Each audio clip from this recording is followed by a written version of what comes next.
નમસ્કાર વિદ્યાર્થી મિત્રો, આપણે રેડોક્સ પ્રક્રિયાઓ ચેપ્ટર હવે ઇક્વેશન બેલેન્સિંગ વિશે થોડી વાત કરવાની છે. એમાં બે રીતે આપણે ઇક્વેશન બેલેન્સ કરતા હોઈએ છીએ.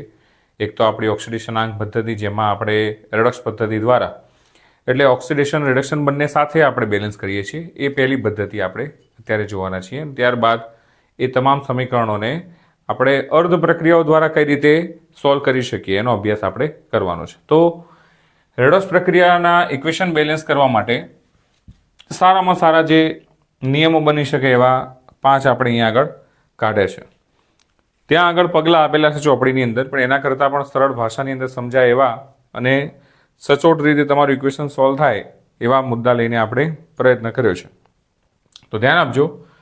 સમીકરણ સંતુલનના નિયમો પહેલાં સમજી લઈએ, પછી ઇક્વેશન સોલ્વ કરીને હું તમને બતાવું છું. તો પહેલો નિયમ છે દરેકનો ઓક્સિડેશન આંક ગણવું. તો ઓક્સિડેશન આંક ગણવા માટે ચેપ્ટરની અંદર બેટા ઓક્સિડેશન આંકના નિયમો તૈયાર હોવા જરૂરી છે કે ક્યારે કયા તત્વનો ઓક્સિડેશન આંક કઈ રીતે બદલાશે. જેમ કે થોડી માહિતી તમને આપું, કોઈ તટસ્થ તત્વ હોય, કોઈ સાથે જોડાયેલું નહીં, એવી અવસ્થામાં એનો ઓક્સિડેશન આંક કેવો હોય? 0 હોય. મતલબ O2 લઈ લો, F2, એકલો નાઇટ્રોજન, કોઈ પણ તત્વ હોય પરમાણુ સ્વરૂપે કે અણુ સ્વરૂપે, પણ એ કોઈ સાથે જોડાયેલું નહીં, તટસ્થ અવસ્થામાં હોય, તો એનો ઓક્સિડેશન આંક કેવો ગણાશે? 0 ગણાશે. કોઈ તત્વ એકલું આપેલું છે તટસ્થ અવસ્થાની અંદર, પણ જો એનો વીજભાર દર્શાવે છે કોઈ પ્લસ ઓર માઇનસ ગમે તે, તો એ વીજભાર છે એ જ એનું શું થશે? ઓક્સિડેશન આંક થશે. પછી મોટાભાગે જોઈએ તો હાઇડ્રોજનનો +1 હોય પણ હાઇડ્રાઇડની અંદર માઇનસ થઈ જાય છે. ઓક્સિડેશન આંકમાં ઓક્સિજનનો -2 હોય, પણ જ્યારે પેરોક્સાઇડ સંયોજનોમાં હોય ત્યારે -1 સ્વરૂપે ઓક્સિડેશન આંક દર્શાવે છે. તો આ બધા નિયમો જે છે એ તૈયાર તમારે હોવા જોઈએ. એના ઉપરથી પછી આપણે ઇક્વેશન બેલેન્સિંગ શીખી શકીએ.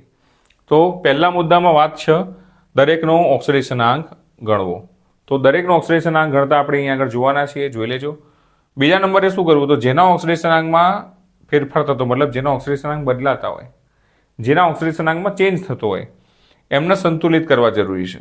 જો બેટા, આને સોલ્વ કરવાની બહુ બધી પદ્ધતિઓ અવેલેબલ છે, પણ હું તમારા આગળ જે પદ્ધતિના મુદ્દા રાખી રહ્યો છું એ 100% કોઈ પણ ઇક્વેશન સોલ્વ કરશો તો એનાથી સરળ રીતે થઈ જશે. બસ આનું પાલન કરવાનો આગ્રહ રાખવાનો, બાકી આની અંદર કંઈ જ નહીં બેટા. બહુ મજા આવે એવું છે ઇક્વેશન સોલ્યુશનના અંદર. તો ધ્યાન આપશો તો ચોક્કસથી ગમે ઇક્વેશન તમે સોલ્વ કરી શકશો. બરાબર છે? તો નેક્સ્ટ ત્રીજા મુદ્દાની વાત કરીએ આપણે. તો ઓક્સિડેશન આંકના વધારા અને ઘટાડાના આધારે, ઓક્સિડેશન આંકના વધારા ઘટાડાને આધારે બંનેને સરખા કરવાના છે. જેટલો વધારો હોય એટલો જ ઘટાડો હોવો જરૂરી છે, તો જઈને આપણું આગળ જતા ઇક્વેશન સોલ્વ થશે. એના પછી છે વીજભાર સંતુલિત કરવો. વીજભાર સંતુલિત કરવા માટે બાળકો તમને બે સત્તા છે. એક તો એસિડિક મીડિયમ હોય તો H+, અને બેઝિક મીડિયમ હોય તો OH-. તો માધ્યમ સ્તર આપેલું હોય, હા આપેલું હોય. ઇક્વેશનની બાજુમાં માધ્યમ લખીને આપ્યું છે. ઇક્વેશન ડાયરેક્ટ આપ્યું હોય તો હા આપ્યું હોય, ના આપ્યું હોય તો લેખિતની અંદર થિયોરિટિકલી તમને પ્રશ્ન પૂછ્યો હોય ને એના આધારે તમારે ઇક્વેશન લખવાનું હોય, જે અંદર ઉદાહરણમાં કોયડામાં તમને દર્શાવેલું છે. એનું પહેલું ઇક્વેશન આપણે લીધું છે અહીંયા આગળ. તો માધ્યમ જે છે એ પ્રમાણે એસિડ હોય તો H+, અને બેઝિક હોય તો OH- ના આધારે તમારે એડિંગ કરવાનું છે. બરાબર, ઉમેરવાનું રહેશે. લાસ્ટમાં ગમે ત્યાં તમે H2 ઉમેરી સંપૂર્ણ સમીકરણ સંતુલિત કરવાનું છે. ગમે ત્યાંનો મતલબ કાં તો ડાબી બાજુ કાં તો જમણી બાજુ H2O મૂકીને આપણા હાઇડ્રોજન ઓક્સિજન સંતુલિત કરવાના છે, અને એના આધારે આપણું ઇક્વેશન બેલેન્સ થશે. Equation number 1, K2Cr2O7 potassium dichromate કહેવાય આના.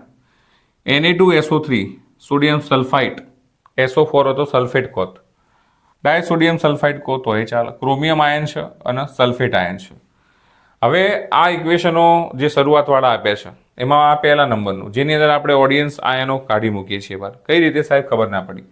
તો આ બાજુ પોટેશિયમ છે, પેલી બાજુ એનો ઓક્સિડેશન રિડક્શનમાં ભાગ લેતો નહીં. આ બાજુ સોડિયમ છે, એ પ્રક્રિયામાં ભાગ લેતો નહીં ઓક્સિડેશન રિડક્શન માટે, તો એની આપણે જરૂર નહીં, તો એને કાઢી મૂકીએ છીએ આપણે આગળ.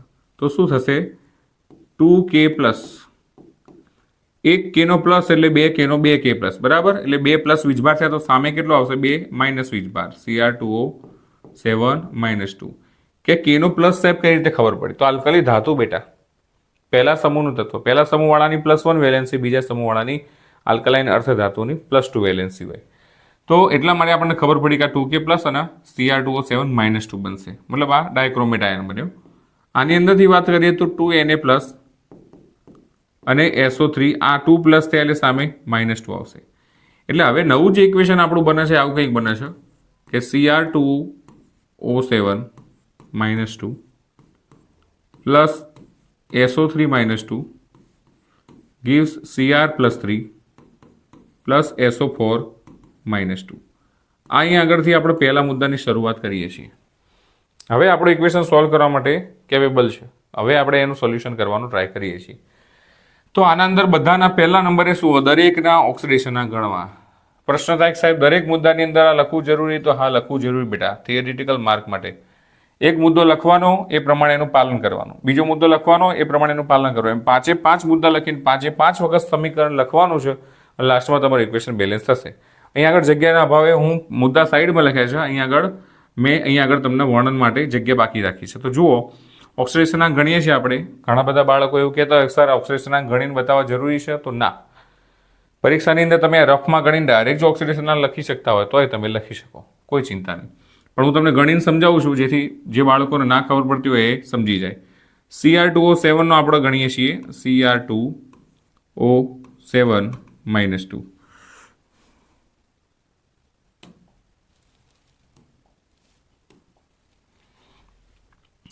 Cr 2 ક્રોમિયમ છે, 7 ઓક્સિજન બરાબર માથે જે વીજભાર હોય બરાબરની પેલી બાજુ જાય એટલે -2. 2 Cr એટલે Cr નો તો શોધવાનો છે, ક્રોમિયમનો આપણને ખબર નહીં એટલા માટે. ઓક્સિજન -2 હોય. આ ચોથી આયા તો પછી બેટા આના માટે મુદ્દા તૈયાર કરવા પડે ઓક્સિડેશન આંકના. તો 2 Cr -7 દુ -14 ડાયરેક્ટ માઇનસ કરી દીધું બરાબર. 7 દુ -14 -2 2 Cr બરાબર -2. આ -14 પેલી બાજુ જાય તો +14, 14 માંથી 2 જાય તો 12. આ બે ગુણાકારમાં છે, આ બાજુ જાય તો નીચે જશે. તો Cr બરાબર મળશે +6. ખ્યાલ આવ્યો? એટલે ક્રોમિયમની વાત કરીએ તો અહીંયા +6 આવશે. ઓક્સિજન -2. SO3 -2 ની વાત કરીએ તો S + 3O બરાબર અહીંયા આગળ -2 વીજભાર છે માથે એટલે એ -2 મૂક્યો આપણે બરાબર. તો સલ્ફર એમના એમ 3 એમના એમ. ઓક્સિજનની વાત કરીએ તો -2 છે, આ -2 સલ્ફર -2 3 દુ -6 પેલી બાજુ જાય તો +6 એનો મતલબ +4 થશે. સલ્ફર કેટલો થશે? +4. આ -2 છે. અહીંયા માથે જે વીજભાર આપેલો છે એ જ થશે એટલે +3. સલ્ફરની વાત કરીએ અહીંયા આગળ તો સલ્ફર +4O બરાબર -2. આવી રીતે આપણે સમજી શકીએ છીએ. તો સલ્ફર એમના એમ +4 ઓક્સિજન -2 સલ્ફર બરાબર -2 4 દુ -8 પેલી બાજુ જાય તો +8 સલ્ફર બરાબર +6. આપણે આગળ લખી દઈએ +6 અને -2. તો ઓક્સિડેશન આંક પહેલાં નોંધી લો પછી આપણે આગળ જઈએ છીએ. આ રીતે ઓક્સિડેશન આંક શોધી દેવાના છે આપણે. પછી એને લખવાની જરૂર નહીં, તમે રફ કામમાં એને ગણીને અહીં આગળ ડાયરેક્ટલી લખી શકો છો બરાબર. ચલો તો હવે આગળના પોઈન્ટ ઉપર જઈએ. ઓક્સિડેશન આંકમાં ચેન્જ શેમાં થાય છે જુઓ. આ +6 છે ક્રોમિયમ, અહીં +3 થાય મતલબ એમાં ચેન્જ થાય છે. ઓક્સિજન -2 પેલી બાજુ ઓક્સિજન -2 એટલે એનો કોઈ મતલબ નહીં લખવાનો. સલ્ફર +4 સલ્ફર +6 ચેન્જ થયો મતલબ જેના બદલાતા હોય આપણા માટે જરૂરી છે. એટલે બીજો મુદ્દો શું હોય? જેના ઓક્સિડેશનાંક બદલાતા હોય તેમને સંતુલિત કરવા. તો જેમના બદલાય છે એમને સંતુલિત કરવાના છે આપણે, એટલું યાદ રાખજો. એના માટે આપણે બીજી વાર ઇક્વેશન લખી દઈએ. Cr2O7 -2 SO3 -2 Cr +3 અને SO4 -2. હવે આ જે આપણું ઇક્વેશન છે એમાં ફેરફાર થતા એનો જ લખવાનો. +6 સલ્ફરનો +4 +3 અને સલ્ફરનો +6. ફેરફાર થતો હોય એને સંતુલિત કરવા જરૂરી છે. એના માટે ક્રોમિયમમાં ક્રોમિયમ 6 માંથી 3 સલ્ફર 4 માંથી 6 ચેન્જ થાય છે તો આપણે સરખા કરવા પડે. અહીં 2 ક્રોમિયમ છે તો અહીંયા આગળ 2 ક્રોમિયમ કરવા પડે. પણ ધ્યાન આપજો, હવે આ મેઇન મુદ્દો છે બેટા. આ બીજો મુદ્દો છે એ તમારા માટે બહુ જ ઉપયોગી છે, બહુ એટલે બહુ જ ઉપયોગી છે. આ ના આવડે તો ઇક્વેશન બેલેન્સિંગ તમને કરતા નહીં આવડે. સમજી લેજો, બહુ એટલે બહુ ઉપયોગી. જોઈ લેજો આટલા બધા સ્ટાર મળે છે એને. તો કરશું શું હવે? અહીં 2 ક્રોમિયમ હતા તો 2 ક્રોમિયમ કર્યા. હવે ધ્યાન આપવા જેવી બાબત, એક ક્રોમિયમનો +3 હતો તો 2 ક્રોમિયમના કેટલા થયા? +6. અહીંયા જો 2 ક્રોમિયમના ગણ્યા હોય તો અહીંયા 2 ક્રોમિયમના ગણવા પડે એટલે 1 ક્રોમિયમનો હતો +6 તો 2 ક્રોમિયમનું શું થાય? +12. આ મેઇન હતું બેટા. ઘણા બધા કે સાહેબ આના સિવાયની સારી પદ્ધતિ છે તો યુ કેન ડુ ઇટ બેટા, એનાથી એ કરી શકો તમે. પણ મારી જે મેથડ છે એવી છે જેની અંદર ભૂલ પડવાની શક્યતા બહુ ઓછી નહીં, ભૂલ પડવાની શક્યતા જ નહીં, પડશે જ નહીં ભૂલ. ખાલી નિયમોનું પાલન કરવાનું છે તમારે. તો અહીં Cr2 હોતા એટલે આપણે 2Cr કર્યા, બે બાજુ ક્રોમિયમ સરખા. કેમ કર્યા? તો મુદ્દામ કીધેલું છે કે ભાઈ જેના ઓક્સિડેશન આગમાં બદલાવ થતો હોય એમને સરખા કરવાના છે. એટલે સરખા કર્યા આપણે Cr2 2Cr કર્યા તો 1 નો +3 તો 2 નો +6. અહીંયા 2 Cr નો ગણ્યો તો અહીંયા 2 Cr નો જ ગણવો પડે. અહીં એક સલ્ફર છે, અહીં એક સલ્ફર, એટલે બદલાય એટલે કોઈ ચેન્જ કરવાનો નહીં. કેમ કે ઓક્સિડેશન આંક બદલાતા એમને સોલ્વ કરવાના, સરખા કરવાના, પણ અહીંયા સલ્ફર એક છે ને અહીંયા સલ્ફર એક છે, એટલે ત્યાં આગળ એની વાર્તા પૂરી થઈ જાય છે. હવે આપણો ત્રીજો મુદ્દો આવે છે. ઓક્સિડેશન આંકના વધારા અથવા ઘટાડાને આધારે બંનેને સરખા કરવાના. કેટલો વધારો થાય કેટલો ઘટાડો થાય છે એ માટે આપણે પહેલાં ઇક્વેશન લખી દઈએ. Cr2O7 - 2 plus SO3 - 2 gives 2Cr + 3 plus SO4 - 2. હવે આપણને ખ્યાલ છે અહીં આગળ +12 છે. હવે અપડેટેડ આપણો નવો ઓક્સિડેશન આ +4, અહીં આગળ +6 અને અહીં આગળ +6. તો જોઈએ આપણે +12 થી અહીં આગળ ક્રોમિયમ ટુ ક્રોમિયમ અને સલ્ફર ટુ સલ્ફર. 12માંથી 6 એટલે 6નો ઘટાડો થાય, અને ઘટાડો થતો હોય તો રિડક્શન કહેવાય. 4માંથી 6 એટલે 2નો વધારો, 2નો વધારો એટલે ઓક્સિડેશન કહેવાય. તો આ ઓક્સિડેશન અને રિડક્શન બંનેમાં જે વધારો ઘટાડો જે થઈ રહ્યો છે એ સરખો હોવું જરૂરી છે. ત્રીજો મુદ્દો આપણને સમજાવું છું કે ઓક્સિડેશન આંકના વધારા ઘટાડાને આધારે બંને સરખા કરવા. વધારો ઘટાડો સરખો કરવા માટે જુઓ અહીંયા આગળ 6નો વધારો છે, અહીંયા 2નો વધારો. તો જો આ સમીકરણ હું 3 વડે ગુણી દઉં તો 2 તરી 6, સામે 6 થઈ જાય. એટલે આ ઇક્વેશન આપણે 3 વડે ગુણવાનું છે. તો આપણે ગુણી દઈએ. અહીંયા આગળ સલ્ફરવાળો જે છે એને 3 વડે ગુણવાનું. તો 3 અહીંયા ગુણીશું, 3 અહીંયા ગુણીશું. નવું ઇક્વેશન આપણને આ મળ્યું. વધારો ઘટાડો સરખો થઈ ગયો. જોઈ લો અંદર ઓક્સિડેશન આંકના વધારા અથવા ઘટાડાને આધારે બંનેને સરખા કરવા. તો એ બંનેને આપણે સરખા કરી દીધા છે. જેટલો ઘટાડો એટલો જ વધારો થઈ ગયો છે. ચોથો મુદ્દો હવે આપણો સરસ મજાનો આવ્યો કે વીજભાર સંતુલિત કરો. અને વીજભાર સંતુલિત કરવા માટે એસિડિક મીડિયમ હોય તો H+ અને બેઝિક મીડિયમ હોય તો OH-. ચોપડી મુજબ આનું માધ્યમ છે એસિડિક છે, યાદ રાખજો.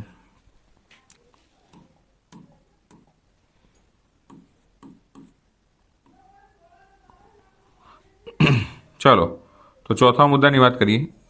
પહેલા ઇક્વેશન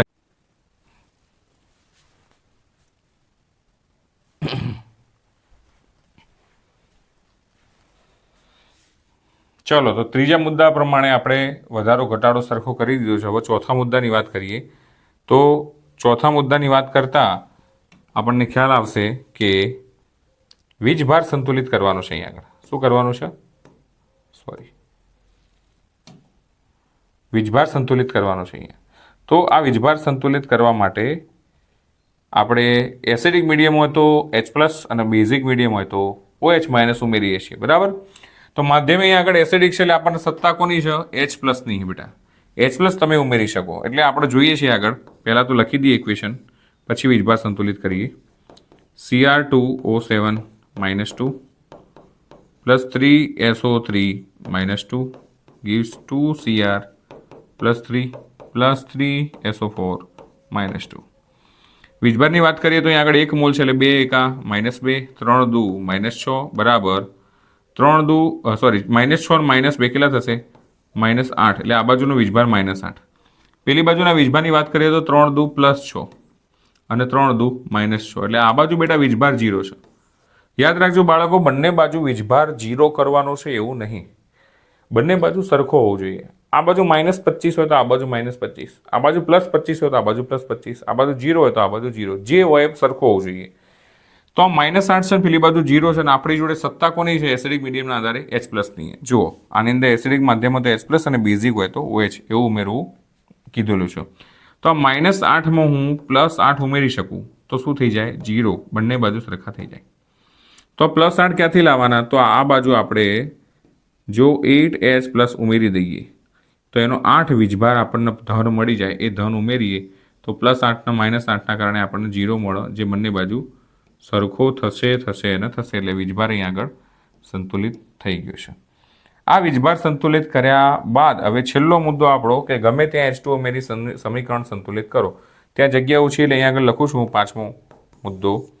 સરસ રીતે આપણે લખીએ છીએ કે 8H+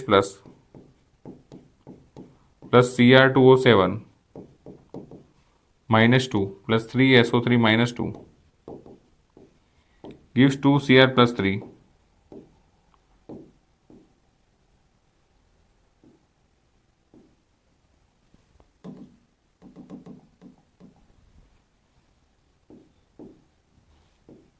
+ 3SO4 -2. H2O સોલ્વ કરવા માટે બેસ્ટ મેથડ કઈ? તો યાદ રાખજો કે H+ જે હોય એને સંતુલિત કરી દેવાના, એટલે ઓટોમેટિકલી ઓક્સિજન સંતુલિત થશે, સમીકરણ પણ સંતુલિત થઈ જશે. આપણા જોડે સમીકરણમાં 8H+ આ બાજુ છે, પેલી બાજુ હાઇડ્રોજન 6 જ નહીં બેટા, એટલે હાઇડ્રોજન હોય એની સાપેક્ષે વિરુદ્ધમાં આપણે H2O ઉમેરવાના થાય. તો H2O ઉમેરીએ, કેટલા H2O ઉમેરવાના એના પર ડિસાઇડ થશે. 8 હાઇડ્રોજન છે એટલે 2 × 4 કરીએ તો 2 ચોક 8 ઓક્સિજન, 2 ચોક 8 હાઇડ્રોજન આપણને મળી જાય. તો ઇક્વેશન ઓલમોસ્ટ સોલ્વ થઈ ગયું છે. 8 હાઇડ્રોજન Cr મતલબ ક્રોમિયમ 2 છે તો ક્રોમિયમ 2 છે, સલ્ફર 3 છે, સલ્ફર 3 છે, ઓક્સિજન 7 અને 3 તરી 9, 9 7 16 ઓક્સિજન, આ બાજુ 4 તરી 12 ઓક્સિજન અને 4 16 ઓક્સિજન. મતલબ આ ઇક્વેશન તમારું બેલેન્સ થઈ ગયેલ છે. ઓકે, તો this is your final balance equation. આ રીતે આપણે સરસ મજાની સારામાં સારી ટૂંકી સરળ રીતે આ મુદ્દાના આધારે ઇક્વેશન સોલ્વ કરવાનો પ્રયત્ન કર્યો છે. યાદ રાખજો બેટા, બહુ બધી પદ્ધતિઓ છે, પણ આ ચોક્કસ મુદ્દા મેં તારવેલા છે જેના દ્વારા એક એક શબ્દ તમને કંઈક ને કંઈક શીખવાડશે. અને જો તમે આ શબ્દોનું પાલન કરશો તો ઇક્વેશન તમારું 1,00,000% સોલ્વ થશે અને થશે જ, ગમે તે ઇક્વેશન હોય, બરાબર, અપવાદવાળું હોય કે અપવાદ વગરનું હોય.